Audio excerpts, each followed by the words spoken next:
Eu quero convidar você a abrir a Escritura em Apocalipse, no capítulo de número 2, versos de 12 a 17.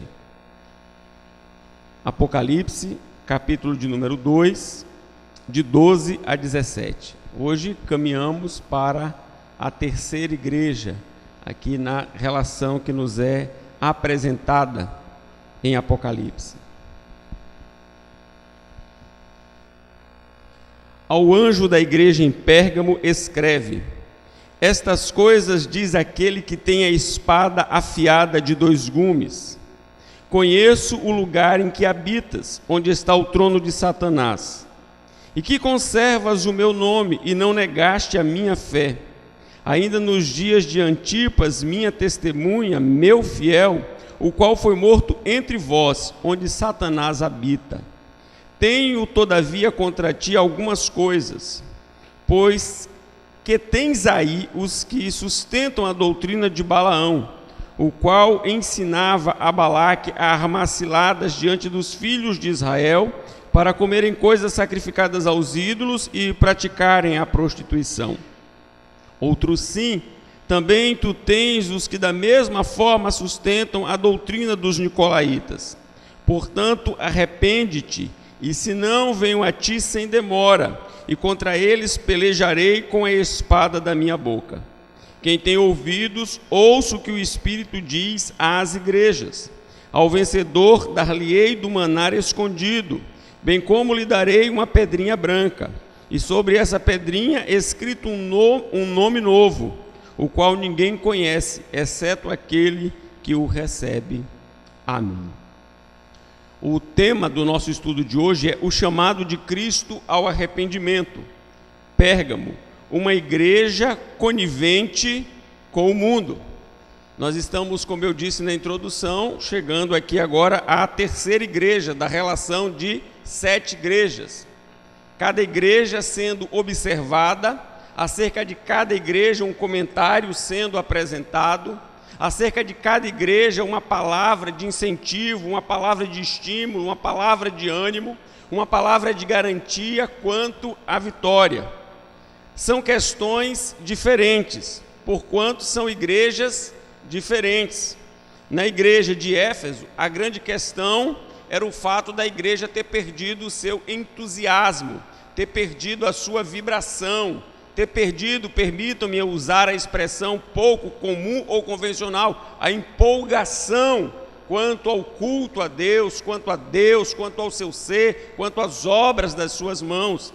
Era uma igreja que, do ponto de vista teológico, estava muito bem doutrinada. Era uma igreja que estava com a sua vida interna completamente ajustada e muito laboriosa. Contudo, uma igreja que já não tinha por Deus aquele entusiasmo, aquele amor, aquela vibração, aquele fervor inicial. Era já uma outra geração. Quando nós chegamos na igreja de Esmirna, somos então orientados a respeito de como aquela igreja pequena, bem mais modesta, enfrentou e lidou com o sofrimento. E como o sofrimento foi usado por Deus na sua providência para manter a igreja ativa, viva e dinâmica, apesar de toda perseguição, apesar de todos os obstáculos, apesar de todas as objeções, aquela igreja seguiu firmemente, sendo uma igreja cujos membros economicamente eram extremamente pobres. E algo que é digno de nota, que eu não pontuei semana passada e não posso deixar de pontuar hoje.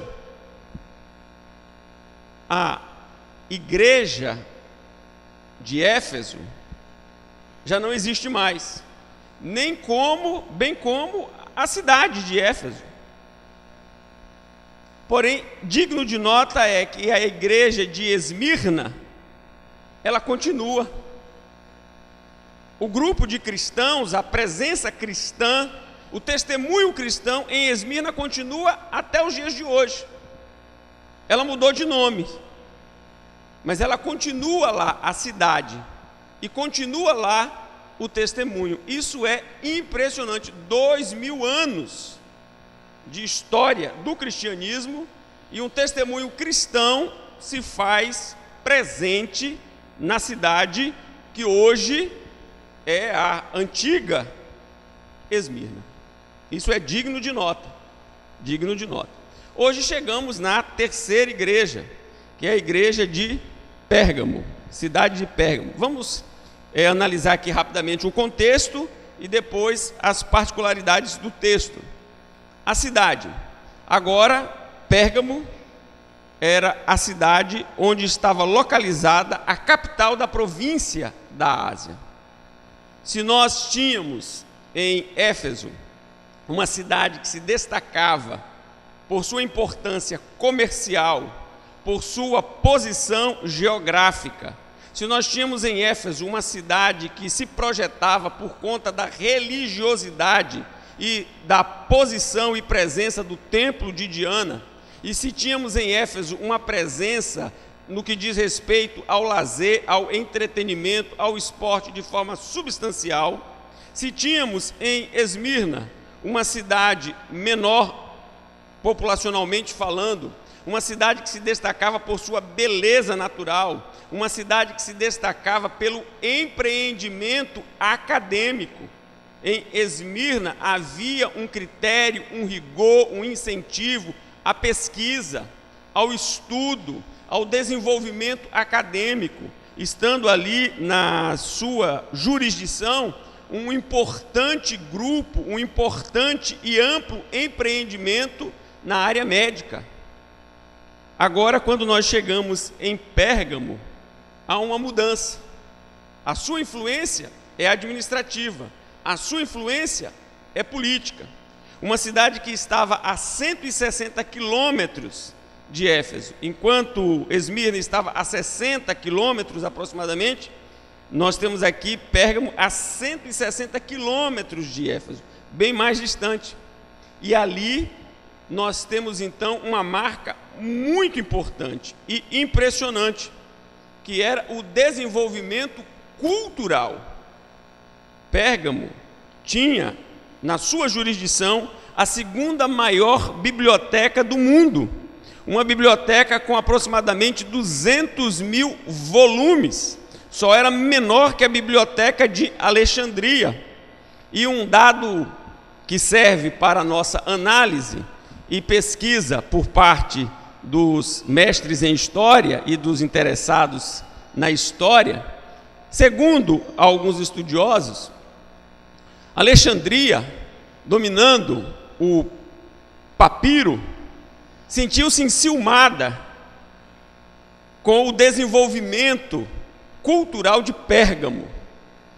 E aí então provocou um boicote no fornecimento do papiro.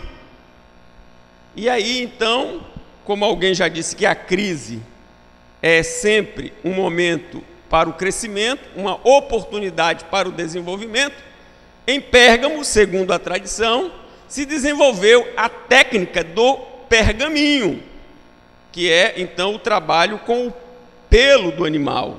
E foi em Pérgamo então que se desenvolveu essa ação mais sofisticada, mais elaborada do registro, da escrita, porque o papiro é bem mais frágil. O pergaminho não, o pergaminho tinha uma condição de armazenamento, uma condição de durabilidade muito superior. Se a versão quanto aos fatos, a versão for verdadeira, nós temos aí já um bom exemplo.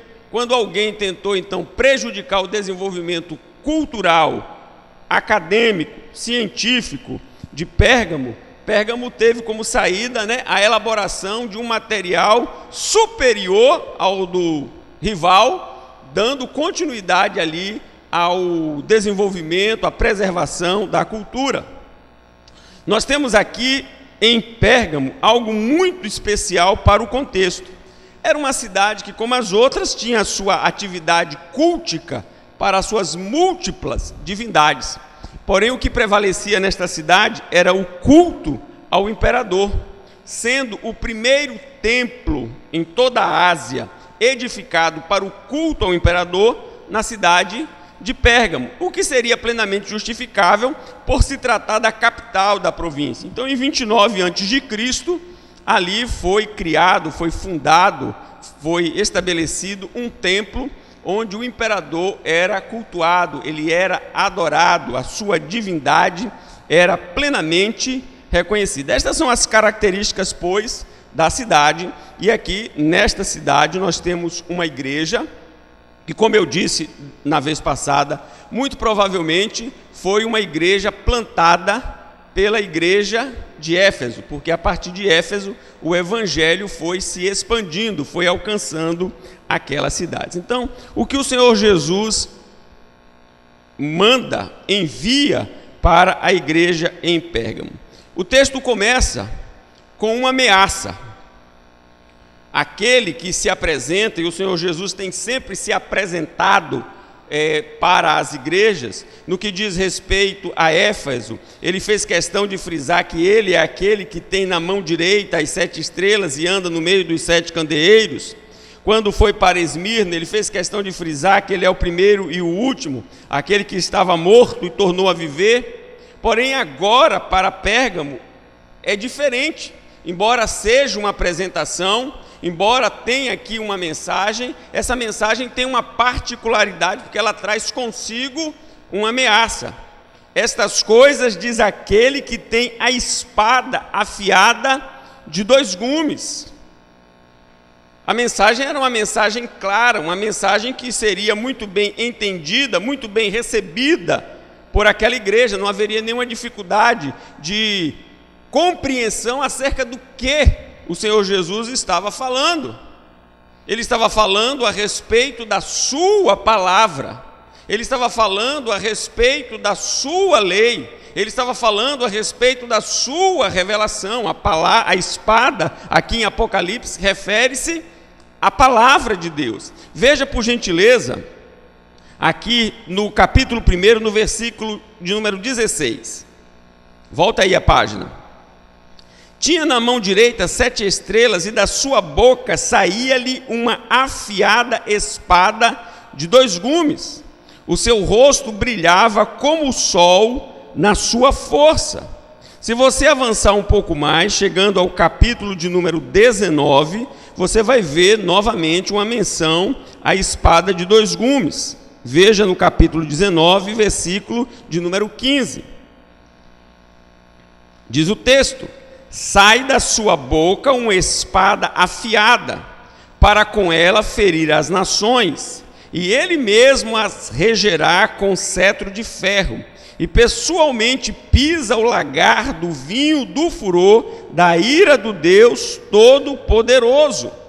Veja que as nações são ameaçadas, veja que às nações é dado um ultimato, pois aquele que é Rei dos Reis e Senhor dos Senhores tem uma espada. Essa espada é uma espada afiada, essa espada procede da sua boca, e o objetivo desta espada, no capítulo de número 19, é ferir as nações. Então, a carta que é dirigida a Pérgamo é uma carta que traz logo no seu início uma severa advertência. Abra, por gentileza, a sua Bíblia na Epístola aos Hebreus, no capítulo 4, no versículo de número 12.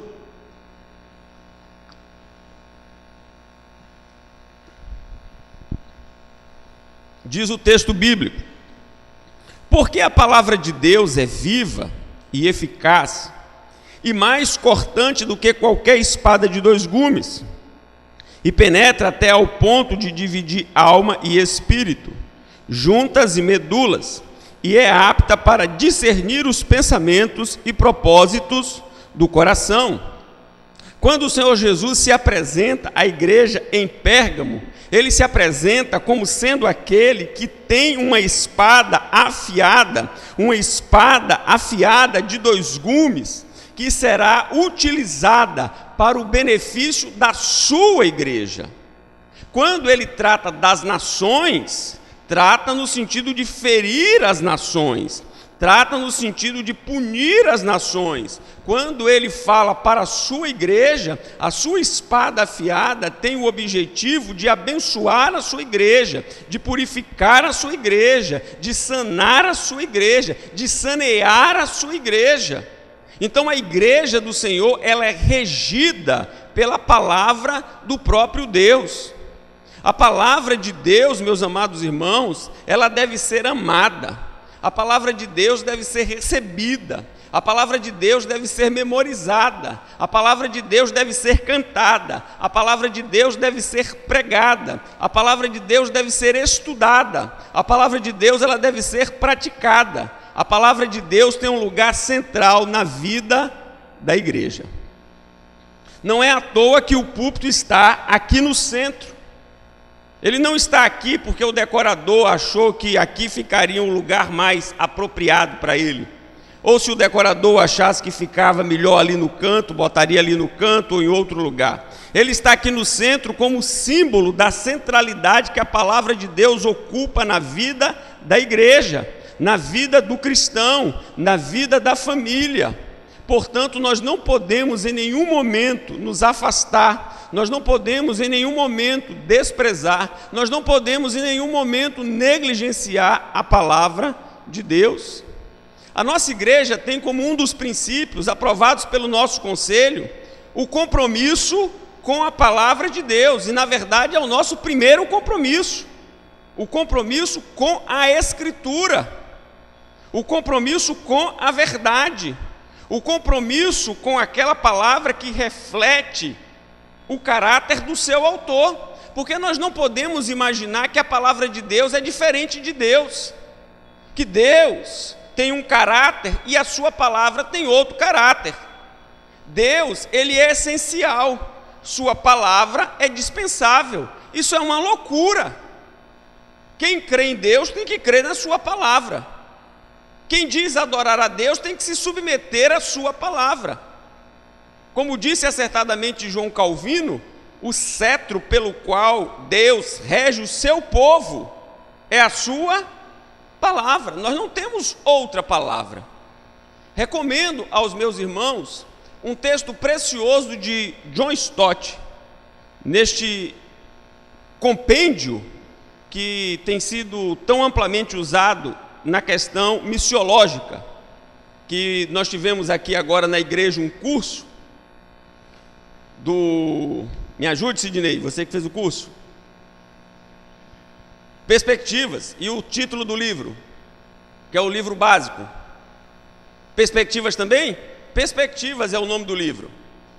E John Stott diz assim: sem Bíblia não há missão, sem Bíblia não há evangelização, porque sem Bíblia não tem o quê? Não tem mensagem. Vai comunicar o quê? Vai dizer o quê? Vai falar o quê? Então o texto começa aqui com o Senhor Jesus dizendo à sua igreja, que é por meio da sua palavra que Ele santifica, que Ele consola, que Ele dirige, que Ele governa, que Ele julga. É por meio da sua palavra. Estas coisas diz aquele que tem a espada afiada de 2 gumes. É uma espada que serve para atacar, é uma espada que serve para defender. É a arma que a igreja tem, é a espada, é a nossa única arma, é a espada. E então, após apresentar-se como aquele que tem o instrumento que vai aferir, que vai conferir, que vai verificar, que vai prescrutar a igreja, ele então diz o seguinte: conheço o lugar em que habitas. Agora ele começa o diagnóstico. É interessante que para Éfeso ele diz assim: conheço as tuas obras. Para Esmirna ele diz: conheço a tua tribulação.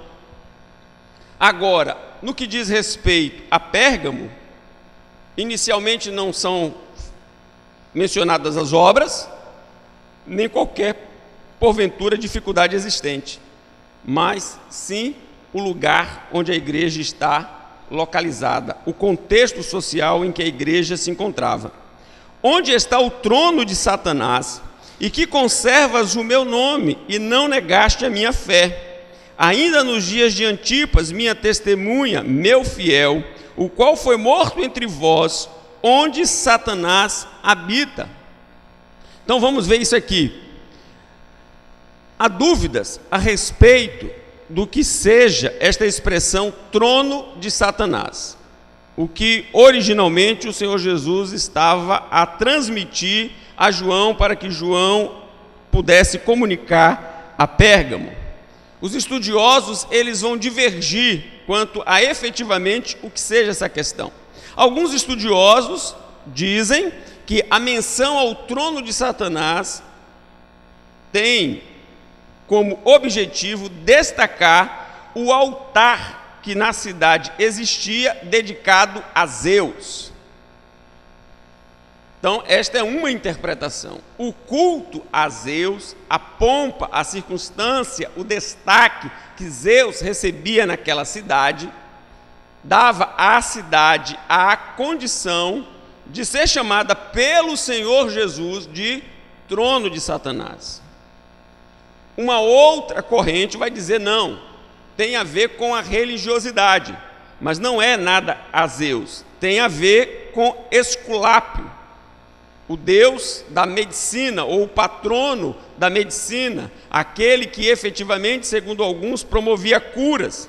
E havia um templo dedicado a Esculápio, e no templo inúmeras cobras não venenosas, e as pessoas vinham em peregrinação e passavam dias ali naquele templo, objetivando buscar a cura, a restauração da sua saúde. Então, segundo alguns intérpretes, isso se refere a essa questão cultica a Esculápio. Porém, a grande maioria dos intérpretes, a grande maioria trabalha com a ideia do culto ao imperador, a figura do imperador. A questão é uma questão de caráter religiosa, mas a divindade a que se refere, nós não temos a menção no texto e os estudiosos não concordam. Particularmente, caminham com a ideia de que é designado aquele local de trono de Satanás, dado a ênfase, dada a postura da cidade no que dizia respeito ao culto, à adoração ao imperador. O que não tem nada a ver com essa história tão comum nos nossos dias de demônio territorial. Não tem nada a ver com isso. Ninguém pode pensar que, do ponto de vista literal, Satanás tinha um trono naquela cidade e que há um demônio territorial para cada cidade. Não tem nada a ver com isso. Isso certamente está completamente descartado. A ideia aqui é mostrar como o culto ao imperador tinha uma predominância e tinha uma ingerência na vida daquela cidade, daquela comunidade, daquele povo. Aquilo estava enraizado, estava efetivamente entronizado. E o texto destaca isso duas vezes. Conheço o lugar em que habitas, onde está o trono de Satanás. Onde Satanás habita. Então, é uma ênfase muito forte que o próprio Senhor Jesus atribui a esta situação naquela cidade, na cidade de Pérgamo. Chamo sua atenção, porém, para algo muito interessante que o Senhor Jesus destaca naquela comunidade, de positivo. E que conservas o meu nome, e não negaste a minha fé, ainda nos dias de Antipas, minha testemunha, meu fiel. É interessante como aquela igreja suportou o sofrimento, como aquela igreja suportou a perseguição, como aquela igreja suportou as adversidades, e é uma igreja que conservou o nome do Senhor, é uma igreja que não negou a sua fé, uma igreja que não se deixou vencer pela tortura, pelo desprezo, pela difamação, pela injúria, pelo confisco, pela humilhação, pelo exílio, pela violência. Tudo isso a igreja suportou. Por isso a igreja recebe da parte do Senhor esta questão, este destaque de que ela conservava o seu nome e não negaste a fé. E dá como exemplo Antipas, um homem que, segundo a tradição, foi colocado vivo dentro de um boi de bronze, e o boi funcionava como um forno, então ele foi assado ali dentro. Vivo, colocado num forno, no boi de bronze lá em brasas, e ele foi então queimado vivo ali dentro. E o Senhor Jesus, olha, é um exemplo que deve ser seguido, que deve ser observado. Uma pessoa que não se entrega, uma pessoa que não se rende, uma pessoa que suporta por conta da sua fé. Veja como isso é interessante. Agora, quando nós chegamos no versículo 14, o cenário começa a mudar. Tenho, todavia, contra ti algumas coisas, plural, pois que tens aí os que sustentam a doutrina de Balaão, o qual ensinava a Balaque a armar ciladas diante dos filhos de Israel, para comerem coisas sacrificadas aos ídolos e praticarem a prostituição. Outros sim, também tu tens os que da mesma forma sustentam a doutrina dos nicolaítas. Meus amados irmãos, veja como algo tão distinto pode acontecer em uma mesma comunidade. Ele não está falando agora de outra igreja. Não é uma outra igreja, é a mesma igreja de Antipas. É a mesma igreja que conservava o seu nome, que não negava a fé. Porém, nesta mesma igreja, havia um grupo ou grupos cujo comportamento, cuja prática destoava completamente daquela menção inicial. Então, na mesma igreja que tem o trigo, tem o joio. Na mesma igreja que tem os que são prudentes, tem os nércios. Nós não podemos imaginar que na igreja visível todos estão na mesma condição, na mesma posição, na mesma situação. Nós temos regenerados e não regenerados. Nós temos salvos e temos perdidos. Nós temos pessoas dispostas a enfrentar um boi de bronze em brasas. Mas temos pessoas que se curvam, que se quedam, que se rendem, que se entregam por conta de coisas mínimas. E aqui nós temos então um verdadeiro cavalo de Troia. E vocês pensam que isso era uma peculiaridade apenas de Pérgamo? De jeito nenhum. Isso deve servir, meus amados irmãos, como um grande alerta para todos nós. Para a nossa vida particular, para a nossa vida pessoal, para a nossa vida individual. Vamos começar falando de nós, depois falamos da comunidade, depois falamos da denominação. Muitas vezes nós estamos dispostos a grandes sacrifícios, mas não percebemos que pequenas atitudes que nós julgamos insignificantes, que nós julgamos desprezíveis, que nós julgamos sem grande importância, essas pequenas atitudes, elas estão causando grande estrago no alicerce.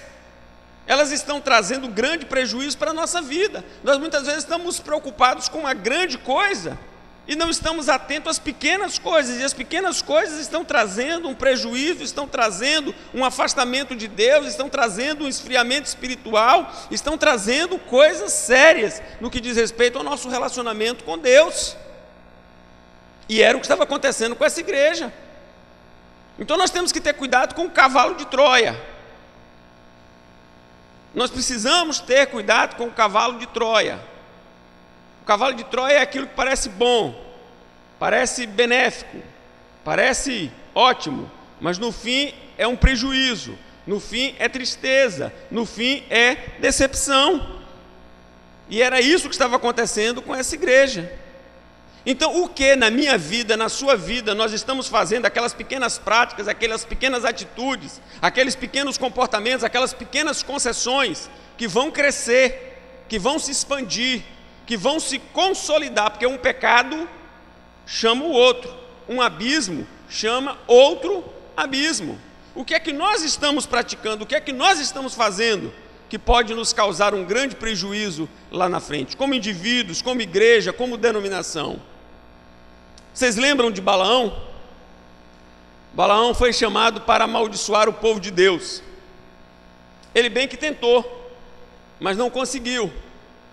Então Balaão disse: olha, contra Israel não há encantamento, não existe praga, não existe olho grande, não existe nenhum encantamento, nenhum feitiço, nada disso vai atingir o povo, não adianta. E é interessante como hoje nós temos cristãos que têm medo dessas coisas, né? Tem medo de olho grande, tem medo de azar, tem medo disso, tem medo daquilo, são crentes cheios de superstições. Contra Israel não existe encantamento, pode fazer o que quiser fazer.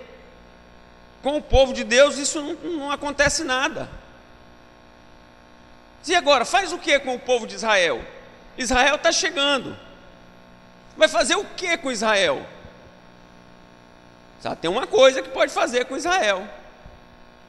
Faz o seguinte: pegue as mulheres do seu povo, que elas se casem com os filhos de Israel, que elas tragam os costumes, a sua cultura, a sua prática, o seu procedimento, a sua cosmovisão, a sua compreensão, traz isso para os filhos de Israel. Os filhos de Israel começam a praticar estas coisas, os filhos de Israel começam a participar dos cultos idólatras, os filhos de Israel começam a se prostituir, eles vão desobedecer a palavra de Deus. E agora, quando eles desobedecerem a palavra de Deus, aí eles não vão ter você como inimigo, eles vão ter o próprio Deus como adversário. Aí eles vão ser destruídos. Então você veja qual foi a instrução daquele homem: se leve o povo a desobedecer, leve o povo a transgredir, leve o povo a romper a aliança. Não vai adiantar você ir contra o povo, mas faça com que o povo desobedeça a Deus, para que Deus esteja em oposição ao povo. Se Deus é por nós, quem será contra nós? Agora, e se Deus for contra nós, quem é que pode nos socorrer? Então aqui era isso. A cidade tinha a sua cultura, a cidade tinha a sua cosmovisão, a cidade tinha o seu comportamento idólatra, pagão, promíscuo, e a cidade estava influenciando a igreja, e a igreja estava adotando aquelas práticas, a igreja estava se tornando sincrética. A igreja estava participando, é óbvio que não todos, mas aquela parcela denominada aqui, estava participando da mesma vida que a cidade participava. E agora eles estavam trazendo o mundo para dentro da igreja. E esse é um grande perigo, e esse é o grande cavalo de Troia. Quando a igreja traz o mundo para dentro da igreja. Quando Israel foi retirado do Egito, foi retirado do Egito por mão poderosa, e um dos propósitos, não o único propósito, era para que Israel não estivesse mais à mercê daquela cultura idólatra, promíscua, pagã, pervertida.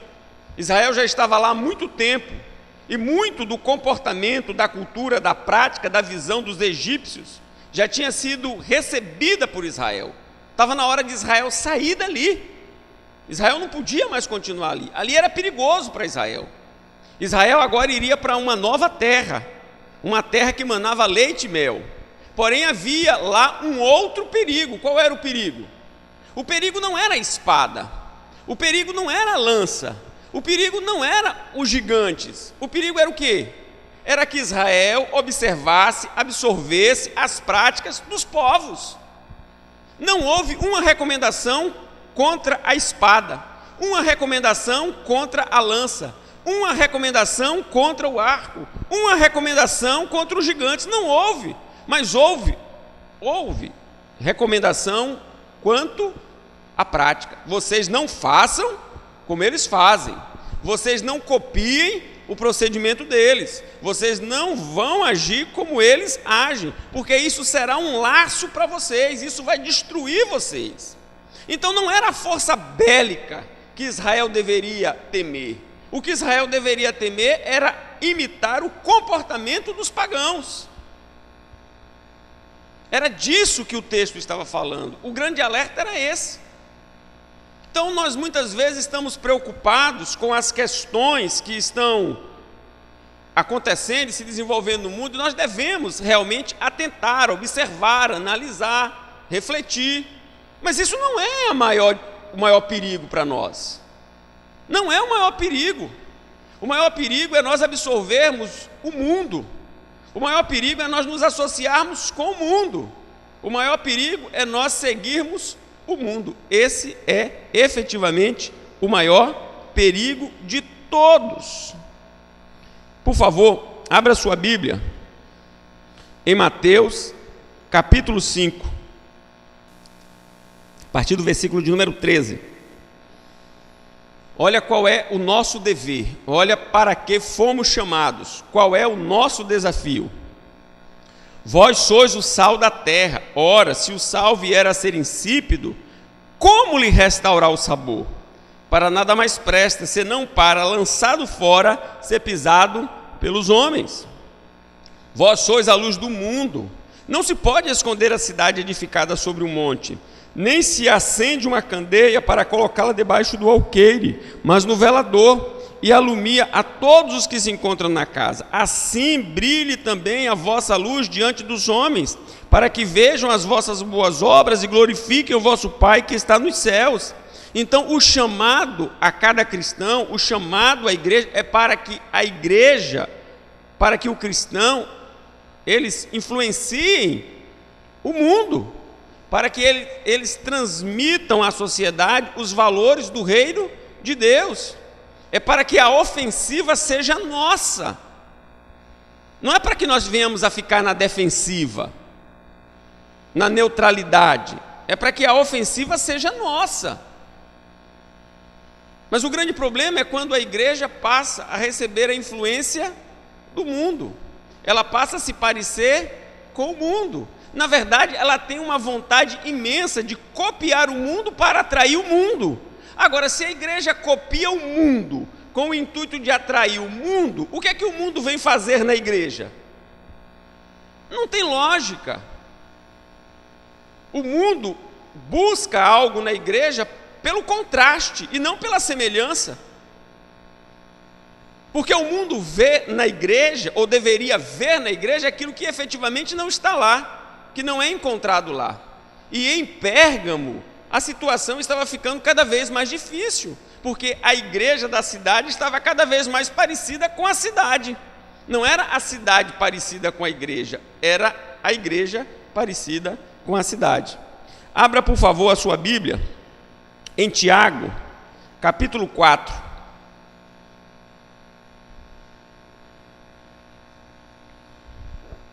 Tiago, capítulo 4. Vamos ler juntos o verso de número 4. Tiago 4:4. Juntos, vamos lá? Infiéis, não compreendeis que a amizade do mundo é inimiga de Deus? Aquele, pois, que quiser ser amigo do mundo, constitui-se inimigo de Deus. E é interessante que a carta que leva o nome de Tiago, do autor, ela não foi dirigida a não cristãos, ela foi dirigida a cristãos. E quando os cristãos estão se aproximando do mundo, eles são chamados de infiéis. Infiéis, não compreendeis que a amizade do mundo é inimiga de Deus? Aquele, pois, que quiser ser amigo do mundo, constitui-se inimigo de Deus. Por favor, vá para João, capítulo de número 15, versículos 18 a 20.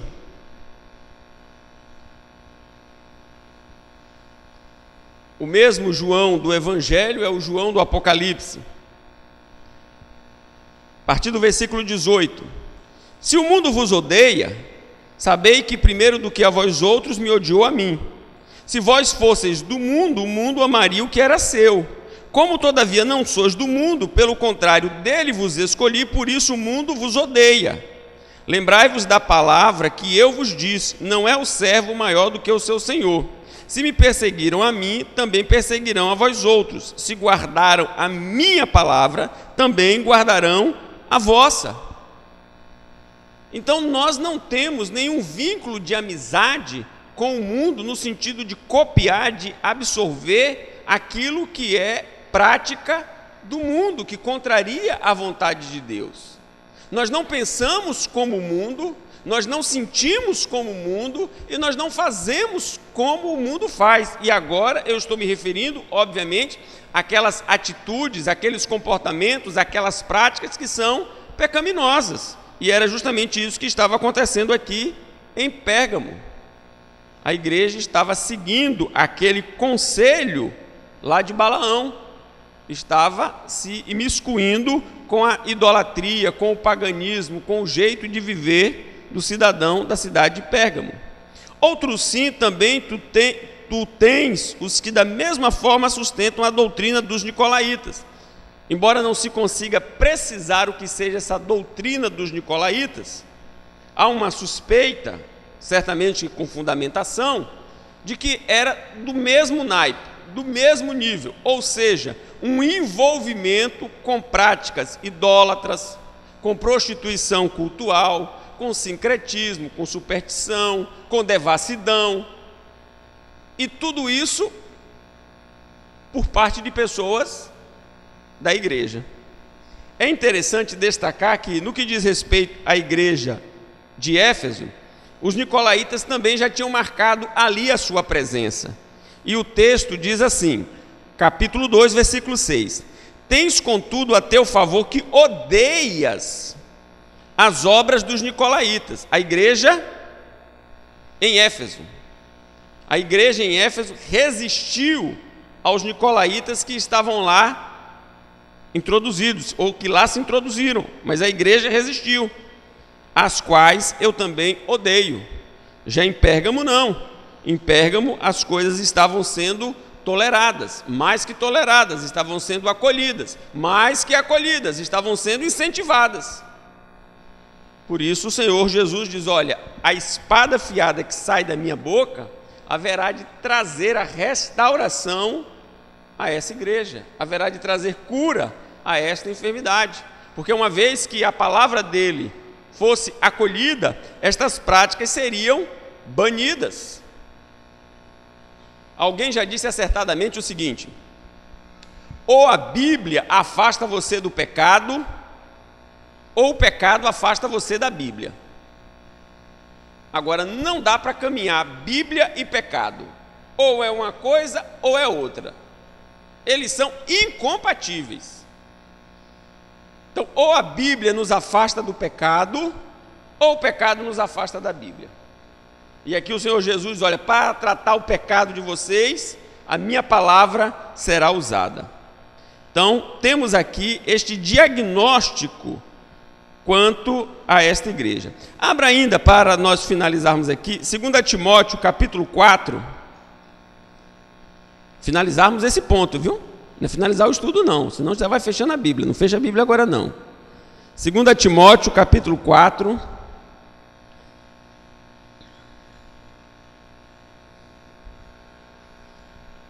3 e 4. 2 Timóteo, capítulo 4, 3 e 4. Veja como essas questões estão conectadas. Pois haverá tempo em que não suportarão a sã doutrina.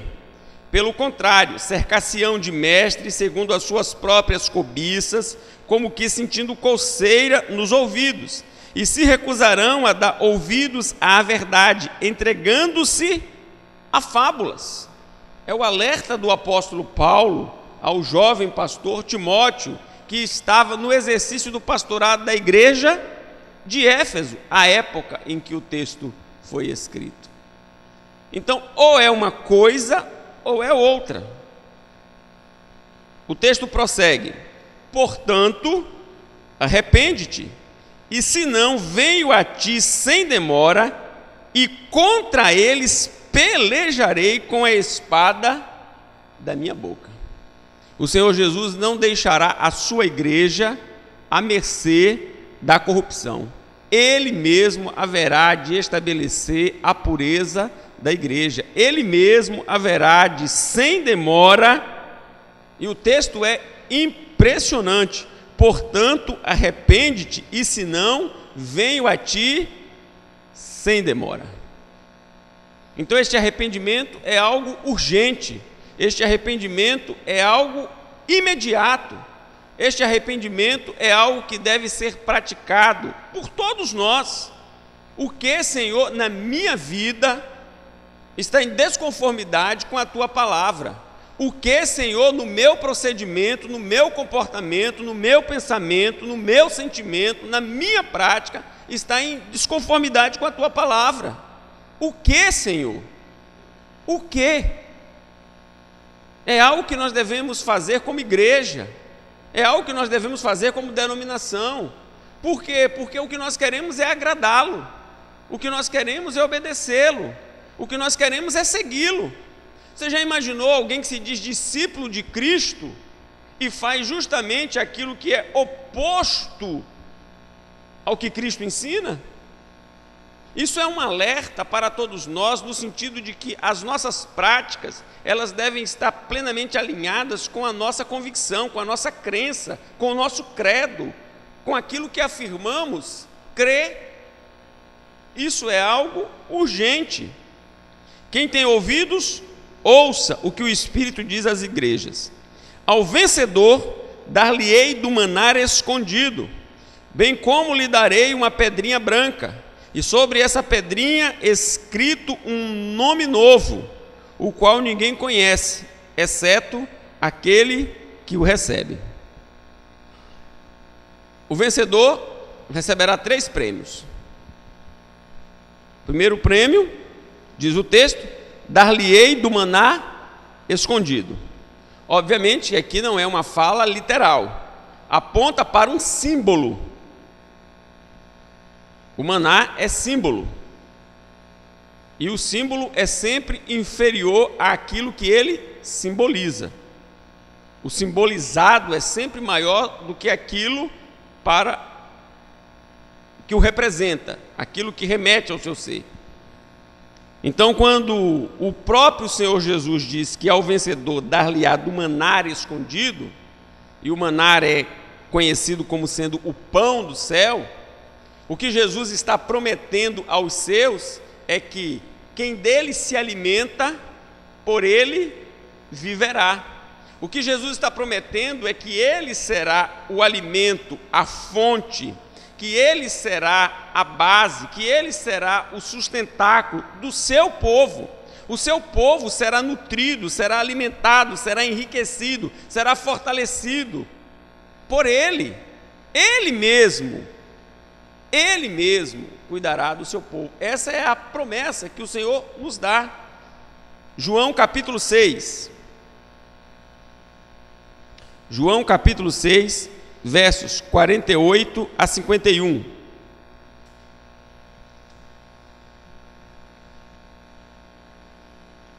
João 6, 48 e 51. Eu sou o pão da vida. Vossos pais comeram maná no deserto e morreram. Este é o pão que desceu do céu, para que todo o que dele comer não pereça. Eu sou o pão vivo que desceu do céu. Se alguém dele comer, viverá eternamente. E o pão que eu darei pela vida do mundo é a minha carne. Então agora o Senhor Jesus diz a João que informe a igreja em Pérgamo que ele será o prêmio, ele será a coroa, ele será a alegria do seu povo. Nada nos satisfaz mais do que Jesus Cristo, o Filho de Deus. Ele é a nossa maior e melhor satisfação. Ele é a nossa maior e melhor satisfação. Por isso que o fim principal do homem é glorificar a Deus e gozá-lo para sempre, e alegrar-se nele para sempre, e exultar nele para sempre. Ele é uma fonte inesgotável. Segundo, bem como lhe darei uma pedrinha branca. Pedrinha branca, no nosso contexto, tem pouco significado. O que seria essa pedrinha branca? A pedrinha branca, ela era dada ao atleta vencedor. Era o troféu, era o símbolo da vitória.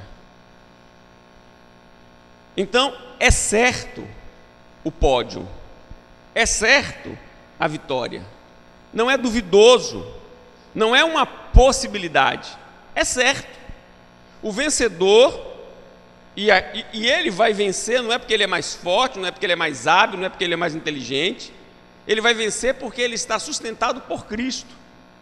Naquela cultura, ter a pedrinha branca significava algo sobremodo excelente e especial.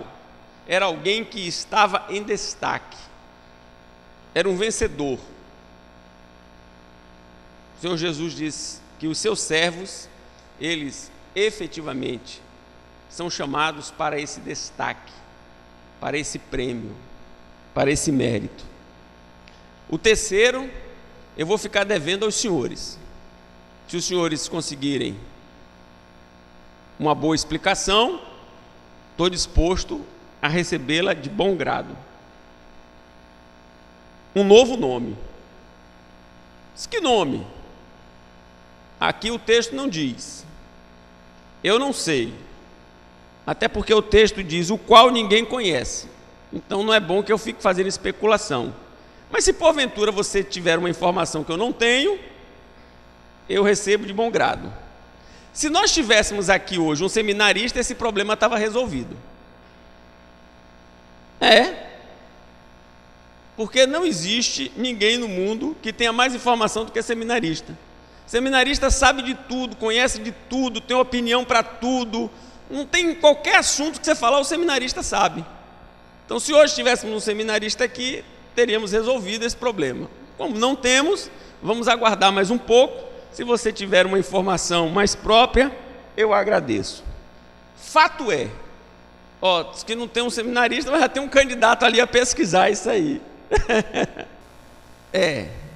Continuamos no ponto de partida. Eu não sei, mas uma coisa eu sei. Isso aí eu posso garantir para vocês. É algo glorioso, inefável, maravilhoso, indescritível. Isso eu posso garantir. E é isso que o Senhor nos concederá naquele grande e glorioso dia. Finalizo dizendo aos meus irmãos algo que entendo ser de grande relevância. Certamente que o comportamento de algumas pessoas na igreja de Pérgamo trazia grande tristeza ao coração do Senhor. Certamente que a ausência de uma reação contra aqueles comportamentos trazia uma grande tristeza ao coração do Senhor, porque o que o Senhor quer é que a sua noiva seja pura. A igreja, sua família, sua vida, minha vida, vamos aplicar pessoalmente. Agora, algo que nós não podemos deixar de destacar é que o maravilhoso Salvador chama ao arrependimento, chama à mudança de vida, chama ao conserto, à restauração. Ele está chamando, ele está conclamando. Isso é algo, ele podia chegar e destruir, ele podia chegar e aniquilar, ele podia chegar e banir, mas o amoroso Salvador convida ao arrependimento. Eu sei de alguém que precisava ouvir do estudo bíblico dessa noite. Geralmente acontecem essas coisas quando nós estamos no estudo bíblico, né? Bem que fulano podia estar aqui para ouvir esse estudo é para fulano, bem que fulano podia estar aqui hoje. Não, o estudo é para nós, o estudo é para os que estão aqui, o estudo é para quem está nos acompanhando para a internet, o estudo é nosso, Não vamos botar fulano nem Beltrano aqui. Somos nós, eu e você. Nós que aqui estamos aqui nesta noite. O maravilhoso Salvador nos chama ao arrependimento, ao conserto, à restauração, à mudança, e tudo isso de acordo com a sua palavra, porque é a palavra de Deus que vai aferir o nosso comportamento. Não é o meu sentimento, não é a minha impressão, não é o meu gosto, é a palavra de Deus. Que Deus nos ajude e que nós possamos vislumbrar o nosso Redentor, o seu amor, a sua misericórdia, a sua graça sobre nós, e que nós possamos ter uma vida que agrade o nosso Redentor, uma vida que efetivamente esteja de acordo com a sua palavra. Eu quero convidar você para um momento de oração.